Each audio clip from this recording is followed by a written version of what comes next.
Jeudi 4 mai 2023, à l'École nationale des sages-femmes de Lomé, les privilégiés de Dieu se retrouvent pour la clinique de la santé et du bien-être dirigée par le coach Nasson Gaba, administrateur civil. Dans le respect et la dévotion à la patrie togolaise et au FIAD, les coachs Komiga Glozou, inspecteur des impôts, et Fabienne Abouzi, infirmière, conduisent l'assistance dans l'exécution de l'hymne national et du credo. Salut à toi, pays de nos amis. Je m'engage à être trop serein, pour me faire du souci. Dans son discours de bienvenue, la présidente nationale du FIAD Togo, coach Claudine Akakpo, accueille chaleureusement les privilégiés. Nous sommes ici à la clinique du futur.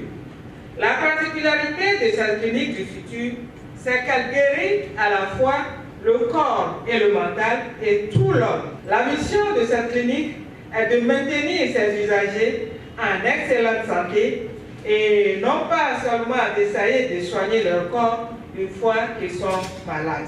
Nous rendons les gens heureux et rayonnants de joie. Je nous demande donc de rester concentrés afin d'en tirer meilleur profit. Par son dévouement et son amour pour le FIAD, le coach Eonam Fiagbo, directeur de Petro, se fait un plaisir de rappeler aux élus présents la vision, la mission et les valeurs qui fondent cette grande association. Notre merveilleuse organisation qui nous rassemble ici, créée en 1995, notre vision est l'édification d'un monde pacifique. Notre mission est de forger le caractère des êtres humains par la formation continue. Nos valeurs résident à la fois en Dieu et en l'être humain. Nous rappelons aussi que notre foi en Dieu n'a aucun lien avec une religion, car notre association est pour toujours non religieuse, non politique et non spirituelle. La rencontre du donner et du recevoir se poursuit avec les enseignements. À l'ouverture, le coach Félix Lambon, assistant médical spécialisé en radiologie et imagerie médicale, démarre avec la première exhortation tirée des 33 paroles transformatrices qui portent sur la 5e phrase intitulée « Je suis différent des autres et j'en suis fier ». Cher Daniel, pourquoi être différent des autres? La réponse, c'est pour être un vrai coach, pour être un modèle à suivre. Maintenant qu'on sait le pourquoi, le comment peut venir et il exige une autodiscipline. Pour y parvenir, il faut se comporter comme le verbe aller. Le verbe aller a refusé d'obéir à la règle générale. Il faut, en tant que coach, prendre son destin en main.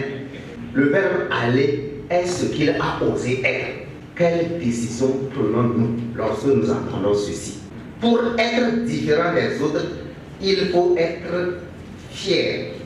Il faut se comporter comme ce verbe-là, c'est-à-dire refuser d'obéir à la règle générale et travailler sur ma personne afin d'être agréable à vivre. Dans la seconde exhortation, le coach Daouda Sani, communicateur gestionnaire, entretient l'assemblée sur le thème de la semence à la récolte. Quand on parle de semence à la récolte, la semence, c'est la pensée que tu as. La semence, c'est la parole que tu prononces.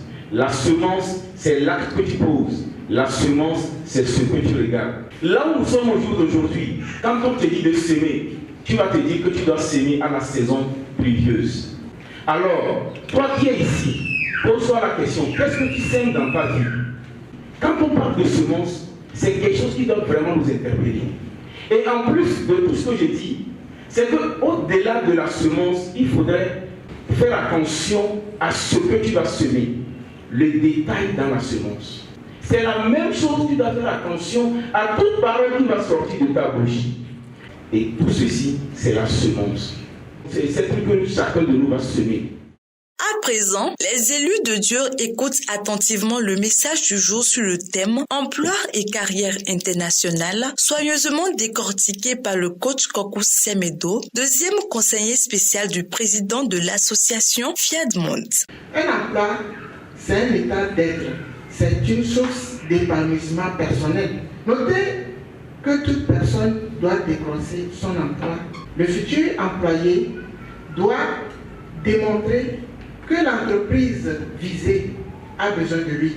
Au-delà du diplôme, il faut les compétences personnelles, humaines et relationnelles. Les compétences personnelles sont des qualités en termes de développement personnel, en termes d'estime de soi. Les compétences humaines font référence au professionnalisme. Notez que faire preuve de professionnalisme, c'est obtenir les résultats escomptés. Une carrière à l'international, c'est la mobilité au plan international. C'est travailler dans une institution qui est présente dans plusieurs pays, donc demande d'interagir avec plusieurs langues, plusieurs peuples, plusieurs cultures. Une fois encore, l'international n'est possible qu'à celui qui est prêt.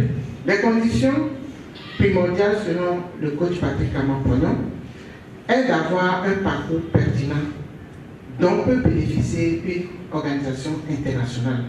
Savoir écrire et parler l'anglais, avoir son permis de conduire, maîtriser l'informatique. Il faudra un CV curriculum vitae répondant aux standards internationaux en la matière.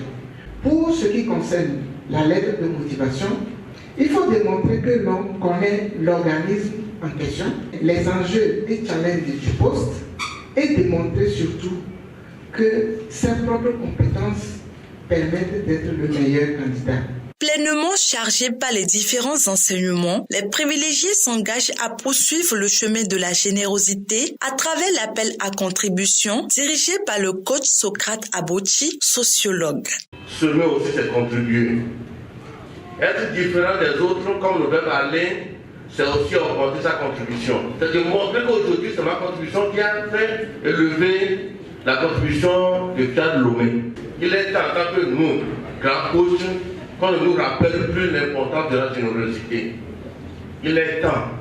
C'est-à-dire que tu fais pour honorer vraiment ce que tu reçois. Donc, je veux chacun ce soir d'être vraiment différent, de vraiment semer dans sa vie pour une bonne récolte. Pour arroser cette semence, les coachs Abel Audin, technicien supérieur en génie mécanique, Mariam Sani, journaliste à Coaching TV et Michel Couvaré, directeur général de Com Consulting International, conduisent l'assemblée dans l'atelier des paroles transformatrices en français, en anglais et le nouveau bouclier de santé, de protection et de victoire.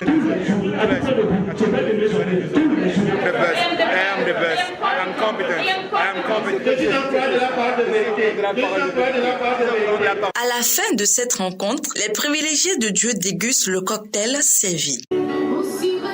Satisfaits, quelques participants partagent leurs impressions. Je suis très ravi pour cette soirée, très satisfait du début jusqu'à la fin, en commençant par l'hymne national jusqu'au cocktail. Et ça a été très édifiant avec les différents orateurs qui ont su donner le meilleur d'eux-mêmes. Je remercie tous les participants et toutes les participantes. Grâce à eux, cette soirée a pu se tenir. Je remercie également les différents orateurs. Je remercie beaucoup le PM pour cette initiative. Et j'invite les différents membres participants à continuer toujours dans cette optique. Merci. J'ai eu connaissance de cette association grâce à un ami de travail. D'abord, j'ai appris que c'est une association grâce à laquelle on peut vite arriver au changement de la mentalité. Grâce à cette association, on ne va plus avoir de limites dans la tête. Suite aux différents orateurs qui nous ont appris à travers leur expérience, il ne faut jamais abandonner, il faut croire en soi. Et d'abord, quand il y a un groupe, il faut chercher à voir où les autres n'arrivent pas. J'invite beaucoup de personnes à suivre ces genres de formations, ces genres de réunions comme ça. Chez nous, au Togo, en Afrique, on sera plus positif que non négatif. Ce qui m'a plus touché, c'est que à partir de cet instant, dès moi-même, je me considère comme le verbe aller en fait. Je suis comme les autres. Merci. Ceci conclut la séance d'aujourd'hui. Les connaissances acquises étant des outils majeurs mis à disposition, il revient donc à chaque élu d'en faire bon usage.